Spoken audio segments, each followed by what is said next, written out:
The Hilltop Glove Podcast is sponsored by Mid-Carolina Service Company.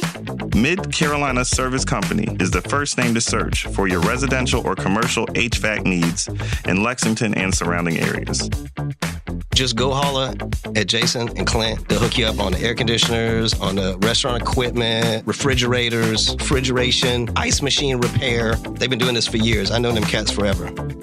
Family owned and operated since 2006, they pride themselves in their quality work and customer relationships. Call 803-356-4153 or visit midcarolinaserviceco.com for a no obligation quote for service today.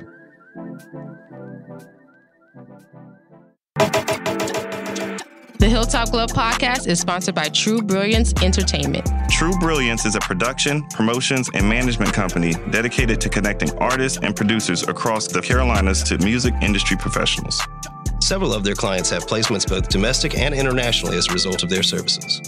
Are you an artist or producer looking to build meaningful relationships within the music industry? Then True Brilliance is for you. Check them out at paramilitary.com. That's spelled P-A-I-R-A military.com. This episode of the Hilltop Glove Podcast is sponsored by Bob's. Bob's is a Columbia-based retailer of over 100 Black-owned products from 20 Black-owned businesses. Bob's offers a wide range of items from household cleaning, cosmetics, and everything in between. With every visit to Bob's, you support Black-owned businesses, giving them the opportunity to grow and establish connections with our community. Bob's is located inside the Noma warehouse at 2222 Sumter Street in Columbia, South Carolina. Visit their website, weshopbobs.com, for in-store pickup or to find out more. Bob's can also be found via social media on Instagram, Facebook, and TikTok at weshopbobs. When you stop by, tell them the Hilltop Glove sent you. Bob's brings quality Black brands to the Columbia community. The Hilltop Glove Podcast is sponsored by Red Rooster Sports Bar and Grill. Red Rooster is your neighborhood bar and grill serving the best wings, burgers, and baskets in the Met. Like the amazing food, the bar is always on tap, and there's plenty of screens to watch the big game. Red Rooster is the Midland's premier meetup spot for local car and bike clubs, fraternities, and sororities. Staff is dedicated to accommodating all kinds of parties and events. If you're looking to catch a game, have a bite, and a drink, look no further than the Red Rooster. Red Rooster is located at 7500 Wilson Boulevard, Columbia, South Carolina. For more information, visit redroostersportsbar.com or visit them on Facebook, Instagram at Red Rooster Sports Bar. Go where the winners go.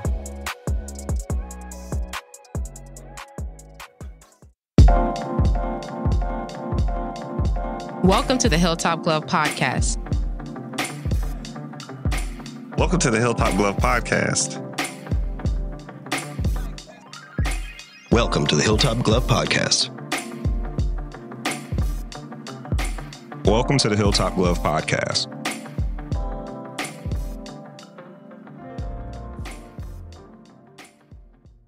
Hello, everybody. Welcome to this special episode of the Hilltop Glove Podcast. This is our Father's Day episode. This is probably my favorite episode to record, just because this is a lot of the reason why we started the podcast in the first place, honestly. Last year, we weren't unable to do it because of COVID on my behalf, but we wanted to bring it back for 2023. But I want to go ahead and introduce everyone to my two amazing guests that I have here today. First guest is Sean. It goes by name Sean7, and then I have Pete Reed. And I just want to let them just introduce themselves and just let us give us a little bit about your background, what you do. First of all, I'm Sean7, a.k.a. G the Lane. I want to give a shout out to the Hilltop Glove for having your boy on the podcast. Okay. And I am one half of the Boss Effect podcast that you can check out on all streaming platforms. I host that with my wife, and that's called Boss Effect, which stands for Bold, Outspoken, Soulful Storytellers. Excellent. Pete Reed, a.k.a. Beatman Pete. I make music, engineer, produce, sing a little bit here and there, coach youth basketball, and full-time dad, man. Full-time dad. Yes, and I'm glad you mentioned that. The great thing about this one is, like I said, this episode is we're all full-time dads here. Some of us were more experienced than others. Now, I'm about 2.5 years into the game. I know, Pete, you're about 4 right now, right? Yeah. Sean, you've been at it for a while. My oldest son is 30 years old. Ooh. Yes. Awesome. My oldest is 30 and my youngest is 16. Okay. Cool. And as a matter of fact, I actually shot your 16-year-old Sweet 16 party as well. Yeah, that was really dope. That was a lot of fun. That's baby girl. I guess we'll go ahead and just get started. So one of the things is, I know we prepared some questions and some things to talk about, but of course we go off track with it because I got a feeling this is going to be a really dope conversation. But I would like to know, what's one thing you think you would have done differently as a parent just from your experiences so far? One thing I would have done differently, I'm glad you asked that question. I was thinking about it when I saw that question come up. Nothing, man. I wouldn't have done nothing different. Reason why is because if I would have done anything different, I would have missed that experience and that journey. Yeah. So I'm glad to have all the experiences that I've had the opportunity to have with all my kids. So it's nothing I would have changed or wish I would have learned. Yeah. I can agree with him totally. That sounds like, the answer from a great father, one that's there. I can see how a lot of people couldn't answer that the same, but I can agree with him. I don't think I would have did things. I'd have to think about it too long, but I'm enjoying the experience, man. It's like I'm learning from her as well. Yeah, I think with me, I can agree with you guys on that, especially from the fact that growing up, like I grew up in a house that was nothing but boys. So I was the oldest of three, but my dad got married around the time I was like 8 or 9, and then she had 3 sons. And so with me, my first child being a daughter, it's like I know, like you said, they say a lot of things about kids are similar, but it is a difference. And I guess you probably know more about this than us, Sean. It seems like there's a difference sometimes when it seems to raise them like boys versus girls. It is a difference, man. It's a difference between the boys and the girls, but mostly, man, it's the difference for me because it was a big age gap. Yeah. Like I said, my oldest is 30, and then right after him is my oldest daughter, which is Erica is 24, 25. Yeah. And then my son 17, and then my daughter, the last daughter, she's 16. So it's like a huge age gap, but it was a great thing because I got to experience with my 30-year-old what I'm now experiencing with my 18-year-old son. Yeah. So I was already ahead of the game and ready for him. Oh, interesting. And I think that's one of the things that I'm looking forward. Not saying that I want to rush time, but it's neat it would be neat to see what'll happen. Like fast forward, what's my daughter gonna be like at 13? Like what she could be like at 18? Because and I guess especially from a guy's perspective, especially if you haven't grown up in a house with women, it's okay. When I was out here and I was that age, what were the women like that I interacted at that age? Like how did they get to that point? Like personality wise, what are some of the things that being raised where they were raised at? How they end up with this type of attitude or this type of personality? Not a negative thing, but it's just you don't really realize that, especially until like you're raising a daughter. And I sit back and I always look at my daughter and I'm like, man, I just know she's gonna be a lot of work for somebody because she's high maintenance for me now. Bad, oh bad. Like, and I think one of the funniest things is, and I know Pete could definitely attest to it. So my daughter, she is a huge talker. My daughter is a huge talker. She loves to talk. I know my wife and I, we talk about this a lot. So we were both talkers too. So it's funny that, of course, now, we got a daughter that does the same, but it's different when you're doing it as a child versus you're the parent and you're hearing that all day and you're talking. And then sometimes we'll just be at the house and my daughter will be like, Daddy, can you talk to me? I want to talk. And I'm like, wow. Like she wants to talk. she'll be like, I did this, I did that. And then she'll talk about what she saw in cartoons. You went to the party, like right now, she talking. Let me say, embrace those moments right there, man. Because I'm gonna tell you, the biggest thing is when your kids is a talker, but imagine if that child stops talking to you. Yeah. Now that's really mess with you. So right now, it might be annoying, that child, daddy, but embrace those moments because when that daddy stops, you're gonna be like, oh man, I wonder what she's doing. She ain't hollered at me in a while. So embrace those moments, man. Tell you, embrace them. I definitely heard that a couple of times the last 4 years, and it's been crazy because like I know having older children, like every year like switches, like their mind goes from this to that, and I'm like, I'm looking at it all, man. This is so amazing, and I don't want to get in between it. You know what I mean? But at the same time, you gotta guide it, so it's just not this. But it's real crazy to me, man, and I enjoy every bit of it, man. I enjoy it all, man. Yes, sir. And I think one of the things I wish people would have told me early on they're not necessarily doing it differently, but I didn't realize how much kids switch up their interests, even being so young. So, for example, like I remember when Savannah really got to the age where she was getting like developing like things she enjoyed, like watching like TV shows and programs. She used to be really into Bluey. That's what she's like, Bluey this, Bluey that, blah, blah, blah. And I didn't try to advertise Bluey, but that was her thing.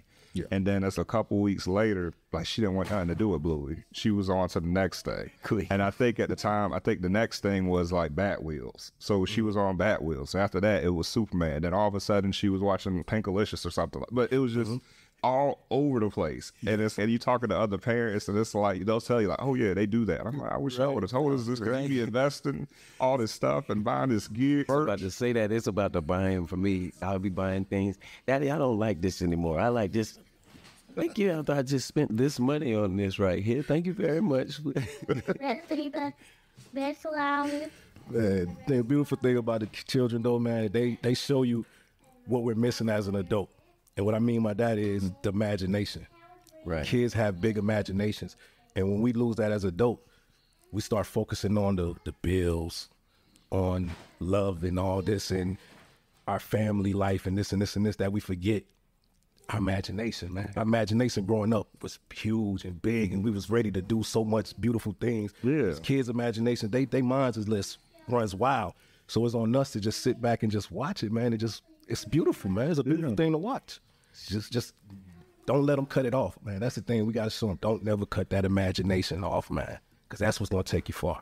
I can agree, and I can to say something on that, man. The other day I was getting her from after I got off of work. Just did 12 and a half hours, so I'm tired. Run, Daddy. I'm like, baby, I'm tired. Use your imagination.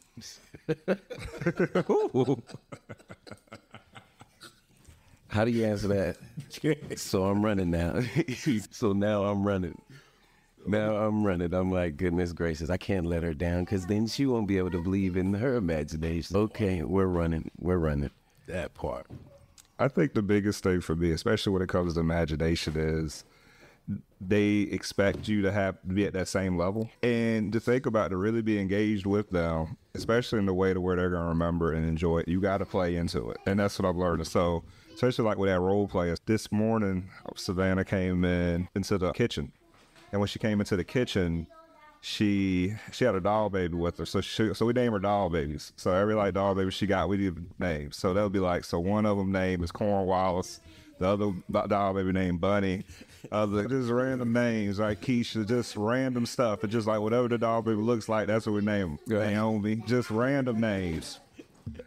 Jamal, but so obviously I know a lot of their names. And so she brought Bunny into the kitchen while I was cooking this morning. And when she brought her in there, she was like, Daddy, Bunny's hungry. Bunny wants something to eat. Bunny wants something to drink. I was like, okay. And I tried to play with her, just grab one of her cups and hand it to her. I couldn't do that. Yeah. I actually had to pantomime and turn on the water. You better go along with it. Put the water to the side. And I wish somebody would have told me I had to do all that. And then hand it to her. And then I was like, oh yeah, this is that special magic water. Right. This is just for Bunny. Yeah. And then when I did it, she actually let the doll baby drink the water. And then gave me back the cup to get some more magic water. And I was like, Daddy, she needs some more magic water. It's not enough. Not enough. It's never enough. It's never enough. Oh, man. Yeah, that's great, man. That imagination, man, and them making you be a part of it is crazy, man. It definitely is crazy. I have to cook and all kinds of things, too, like in her kitchen. She go get the canned goods. No, you have to open it like this. Like you said, she won't let you fake it. No, you're not going to just do it and put it down. No, you have to make it like this. And then she's taking it from me now and trying to show me how to do it. Yeah. And you better do it right. So let me tell y'all so funny, man. My 16-year-old, if you go in her bedroom, she has a whole wall in her bedroom dedicated to her teddy bears, her dolls. Yeah. She's still 16. Right. I still catch her. I come in her room every now and still catch her sit on the floor having full-blown conversations with these dolls. But 16? 16. But you know what? I don't go in there and tell her, what are you doing? Or nothing like that, or just bring her down or nothing like that. I go in there, I just start laughing and just be like, you know what? Do your thing. I encourage that because if I say something to discourage her, that might just mess up the whole thing that she got. So it's a beautiful thing. And so segueing into this, I'm glad you brought that up, especially even as she ages, there's still some things she retains as far as her imagination. And I know if you're being creative yourself as well as Pete, in what ways is your child like you? Or your children like you in your case? My children are like me in so many ways, but one way that stands out is their stubbornness. Their stubbornness to give up on things. They're just all around stubbornness. That comes from me. I gave them that. Yeah. That's awesome, man. I know for myself, I think the biggest thing is my daughter's somebody that she's always trying to solve a problem. And that's something that is like really big with me, especially when it comes to like creative sense, trying to like brainstorm and solve a problem. Yeah. And it's neat seeing her develop those particular behaviors and those habits early on. And, okay, I see where she gets this from. I know why she does this. And then even with the part with the talking thing, because I was like, I already know she was going to do that. That was going to be, I expected that. And I think another thing that I thought was really neat is just her love for music, her love for sound. Now, that's something I didn't really sit down and was like, hey, you're going to listen to this music, you're going to listen to these beats. I never did that. Or you're going to do this podcast stuff. It's just, she just saw me working on different things with seemed interacting. And all of a sudden, I think this is probably around when she was about 10 months, 10, 11 months. Because she was already saying words and stuff and already talking. Yep. But she was walking up, she'd be like, podcast. And I'm like, what does she know about podcasts? I don't sit there and talk to her about a podcast, but she knew what was going on. She knew what was happening. She knew when we did the podcast, she knew it was Miss Tamaya, she knew it was Mr. Mike, and she knew it was her Uncle Anwar. And so she knew all these things already. And I was like, and it was just neat just to pick up on those things. Mine, I can say music. Her sports is crazy. We're Connecticut. Yeah, exactly. She watches that with my mom all the time. Yeah, she don't miss a game. You know that. Yeah, in LA, of course, they come on too late for me to watch, but she's watching it. She doesn't know what go to bed means. Mm-hmm. So, like, if I'm in the studio, I'm making the beat, and I'm not, she's doing her thing on her tablet or on her phone.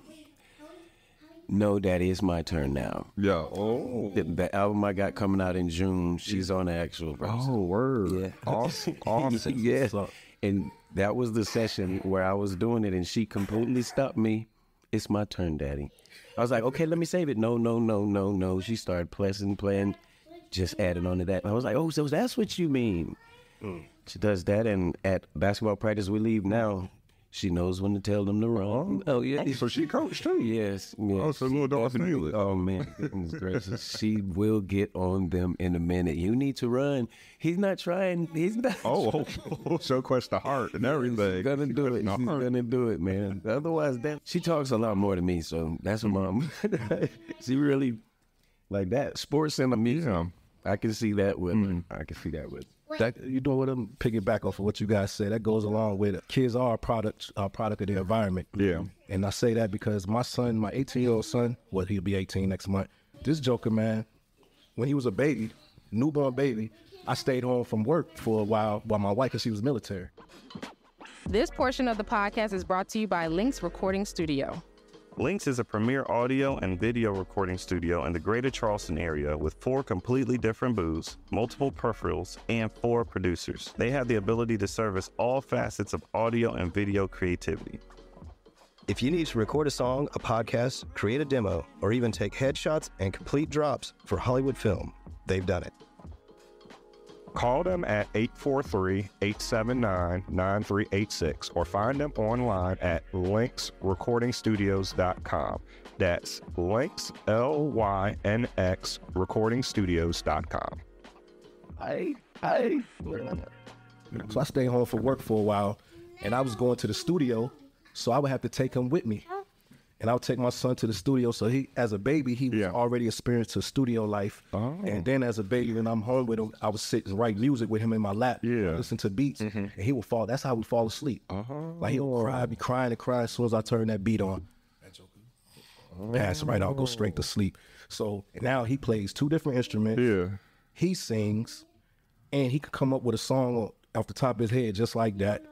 My youngest daughter, she sings. Yeah. My oldest son, I built him. Matter of fact, I didn't even say I built it. He built it himself. I just gave him some of the equipment he needed, but he built his own studio in my backyard when he was only 16. That's awesome. Yeah, that's incredible. That's awesome. Yeah, kids are a product of their environment. And I guess I ask this question. So how does that make you feel, seeing that work that you put in? And it's not like you necessarily push them down that path, but to see that's something that they've embraced themselves into their life. It makes me feel proud as a dad, and I wish I would have pushed just a little bit, because each one of them has that talent, but none of them utilizes that talent as something that they want to do. All of them have different things. Like one wants to be a chiropractor. My 17-year-old, he's getting ready to graduate this year, and he's going to RIT to be an engineer. So then my older kids, they have their own thing going on. So it's like, I'm proud that I was able to instill that into them, so that any given time they choose to do that, they can. But I wish I would have pushed just a little bit. Yeah, okay. Yeah, okay. And that's one of the things I always ask, especially with social media. Yeah. You always see, it's not like there's a middle ground. Either it's parents that push their kids, because we get the highlights of parents that push their kids all the way to whatever they see as success. And we can talk about all those parents. That goes back to Joe Jackson, right? All the way to people like LeVar Ball. But you also see parents that are just like, I just let my kids do whatever. And whatever they're going to do, I'm going to support them, just love them anyway. And it feels, especially with dads, it's, I think, even more so than mothers. It seems we always had to make that choice on the extremes. And a lot of times it feels like we always had to make that choice where we got to push them really hard. And I guess especially for us, especially being black men, and of course for our history and everything, our background, we're always, seems like we have no choice in some ways to push them to be successful. Elaborating off of that, like, how do you guys feel being in that role? Do you guys feel like you're having to be in the role of having to do more of the pushing? That falls into the category of, what type of helpmate do you have? So if you have the right helpmate, you won't have to even worry about that question right there at all, because it's going to be a balance in that home. So if you're pushing, the wife is right there, or your partner is right there with you, pushing right along with you, and y'all are balancing that thing out. So if the daddy might be pushing a little too hard, mommy's pushing too, but she's going to push just a little softer, but she's right there with daddy to put that balance in there. So it just all depends on what helpmate. If you by yourself, you as that father, you're going to push a lot harder. You're going to push a whole lot harder than what that mom might push. But if you have that balance within that home, man, it's going to be a beautiful thing between two people that sees the goal. You both of y'all tunnel vision, and that tunnel vision is your kid's future of becoming something major and great in life. I honestly think it's finding that balance, and he's exactly right. Having that right partner with you allows you to do it. I try to keep her things she's interested in. I try to push her in it, but like you said, it's people that push them too hard because they try to relieve themselves through it. I'm very scared of that. You know what I mean? I don't want her to resent me for when she gets to an age where she understands you're pushing, but you're not pushing too hard. I want her to be happy with the push that she got. You know what I mean? So she can honestly say, my dad supported me. He was there for me. He let me know about the bad things that's going to come with what I'm doing as well as the good. And it was up to me to make that decision, not him saying, you're going to do this. You better do this. If it's anything like that, it's do good in school and things that you have to do. But otherwise that, no. Get down, baby. Please. Oh, okay. Wait. One of the things, like I said, always got to mention everybody too with this episode. This episode, audio-wise, is always going to sound different, especially like the Mother's Day and the Father's Days, because when we started, my daughter was in the room, and this is something I definitely want to continue on. Now, as long as she wants to hang out or whatever little comes after her, so we'll keep doing this, but it's fun just like seeing them interact. And I got to give a shout out to Samaya too. Not only is she recording our content for this, but she's also keeping the eye on these kids as well. So you got to give her props. Shout out to Samaya. Yes. But the next question I got to ask is, what's one thing that you've always probably wanted to, and I guess this might be more or less for you, Sean, what's one of the things that you might have always wanted to tell your child or your children, but you haven't? One thing that I wanted to tell my kids, I would probably say one thing I would have told them, man, is I would have been more transparent with my kids, especially the older two. If I would have been more transparent as far as who they daddy used to be, so that way they would know. And it wouldn't be a surprise when they hear the stories. Oh, your dad did this, or your dad did that. I wish I'd just been straight up with all my kids. Which my younger kids, they got it because the older ones already told them. Yeah. If I'd have told the older ones ahead of time, man, they would have been like, oh, so you was doing that back in the days, huh? But they see the growth and the change in me. Yeah. I was trying to hide that. If I would have never tried to hide that, then they would have been like, oh, so my dad is a straight up dude. Ain't no flaws in him at all. He's always been solid with us. Yeah. So that's one thing I wish I would have been my first to, is transparent. Just to tell her to always be prepared for what's going to happen. Everything's not going to be happy. Everything's not going to be given to you like how you want it. But if you work hard at what you're going to do in life and continue to be the best you can possibly be every day, then you can control your outcome with it. I love that. Makes sense. And I guess for me, when it comes to that question, I think one of the things I haven't told her yet, and I guess she doesn't really understand it yet, is that even though your parents are here to guide you and to protect you and to help you to get to adulthood, we still make mistakes in going through that process. I know that's something she's not going to really understand right now, and it might take her a little while to understand that, but that's one of the biggest things I would like to be able to communicate to her, but she's not going to understand that too. Right. At that age, I wish I could have told her I'm not rich. Oh, that's a good one too. Yes. All the time, where's your money? Because she has, no, I want to spend your money. Yes. Okay. Yes. That's every girl dad. She doesn't believe.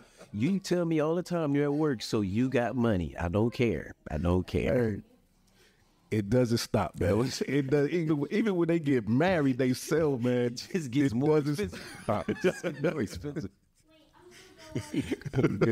What is one thing you wish you would have known before becoming a parent? One thing I wish I would have known. It wasn't. It's not a rule book for parents. So that falls into what we first started off with. Once again, it's the journey and experience that you're going to go through. So regardless if you know it now, you still got to go through it. Yeah. And you still got to experience it. I just love the journey, man, of life, man. And being a parent is a beautiful journey, especially being a parent of multiple children. Yeah. So that means I got to enjoy this journey 4 times over. It's beautiful, man. And it gives you knowledge and wisdom. And you guys can't see right now, but I got gray hair full on my chin. Yeah. And I don't regret not one gray hair, man. And those kids probably put these gray hairs there. But I love it. Like I said, I just love the journey, man, of being a father, man. And I got to shout out my kids because they're the reason that I am a father. And they're the reason that I'm here on this episode with you guys and have to talk about it. Yeah. So shout out to them. Definitely. I wish I would have known it was going to be this fun and interesting. It's like I heard about it in our community. You don't really fully hear about how exciting it is. You hear a lot more about the negative about it and whatnot. You might have a few friends that are outstanding parents that'll tell you about it and you can see it, but going back and knowing that it was going to be like this, I think that's the thing. Before then, I didn't expect it to be like that, but it's very exciting every day. Especially when you watch, say, if your own parents struggled and you watch them, in the back of your head, you like, man, I want that for my kids, man. That's like the go. You know what I mean? That is the go move. Tell us. That is what puts me on go every single day, man. Like when you be tired sometimes, and like I gotta keep going. Got to, man. Gotta keep going. Can't let them see me in this down or in whatever way it is, but I just gotta keep going. Yes, sir. Yes, sir. I think for me, one thing I wish I would have known is how much sleep you're not going to get. Because it's like, I'm a night owl. And the thing is, that's coming for somebody as a night owl. Because when it comes to, like, when I like being a producer, I've always was a night owl when it came to production. So I always stayed up late working on music. So I'd be up to about 3 or 4 o'clock. But it's a whole different type of thing when you got to put a child down to bed. And then they might wake up at 1 o'clock. They might wake up at 3. They might wake up at 4. And then you try to do all that while doing others. Man. What is sleep? Yes. That's my big thing. It's just sleep, that part. I wish I would have told myself that. That's probably the biggest thing. But I know I definitely want to go ahead and wrap up. But before I do, I wanted you guys to share your contact information, your socials, so people can not only get in touch with you guys, but also find about the awesome creative things that y'all do as well, because our platform is about that too. So you can reach me at Sean Tyson on Facebook or Sean7, aka G the Lion, on Instagram and TikTok. And you can also reach us at Boss Effect Podcast Community on Facebook. And like I said, I host a podcast with my wife, the beautiful Queen Kimmy with the IE, which is called Boss Effect. And that's on all streaming platforms that host a podcast content. And also you can check out my music on all streaming platforms as Sean7. That's all my new music. And if you want to check out anything old that I've done, you can check it out at G the Lion. That's GEDALION on all streaming platforms as well. Holla at your boy if you like the music, if you love the podcast, leave a review and everything. Share. Like we always say, tell a friend to tell a friend to tell another friend. Awesome. I'm Pete Reed on Facebook.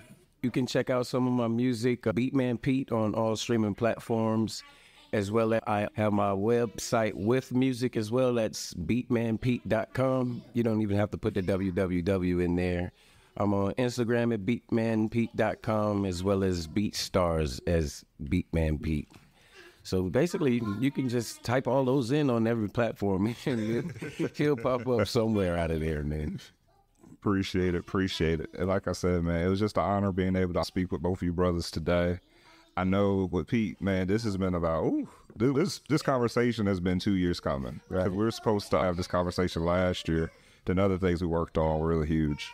I think it was great because this one was a long time coming. Like I said, I know me and Pete had talked about this episode, but then also just like the purpose of starting the podcast in the first place was to talk about, as a creative, like how do we pursue things such as like podcasts and music or other endeavors, but at the same time still manage family. And that's really the whole point and the purpose of it. This is why we do it. So I was thankful to be able to do that. And I wanted to let someone give a shout out before they go. You want to give a shout out, Savannah? You want to talk? Or you want to say thank you for being on the show? You couldn't be on the show. You want to say podcast? Podcast.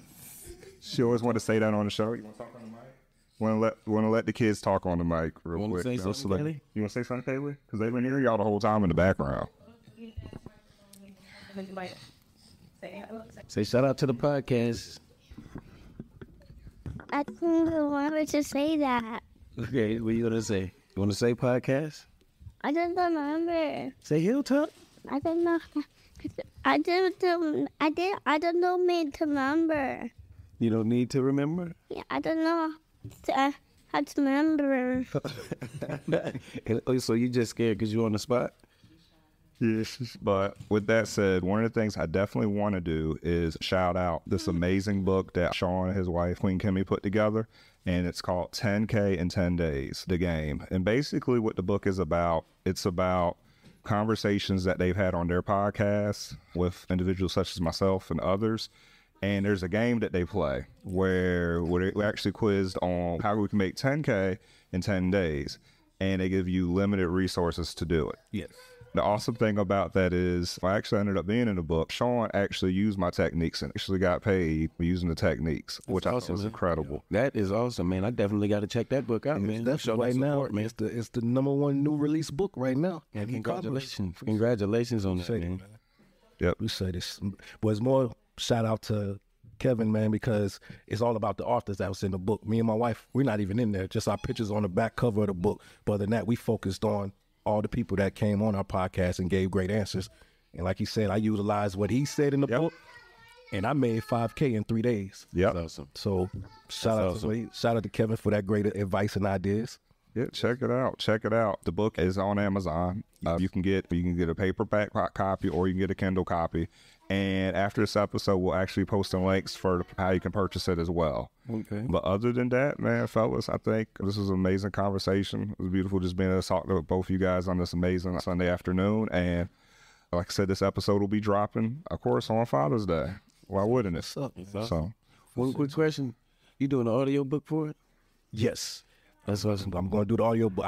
Matter of fact, I'm glad you said that because I was slacking. It's going to be done probably this week or next week. That's awesome. Because I like to do that when I'm at work. Instead of jamming the music, I'm so tired of listening to music. I just put audiobooks on all day. Yeah, it make my time go by faster, but I definitely gonna support that either way it goes, man. Definitely. Thanks a lot. That's good information. I definitely could use, especially for that one. Beautiful. I can't tell her about that 10K in 10 days. I don't think I get to see it. Like I said, man, with that said, fellas, my name is Kevin Staggers, and I'm here with Sean Seven, Pete Reed, and it's been the latest edition of the Hilltop Glove Podcast. Peace. That's it for today's episode of the Hilltop Glove Podcast. Make sure to subscribe to us on Apple Podcasts, Google Podcasts, and other platforms. Also follow us on Instagram and Facebook at Hilltop Glove.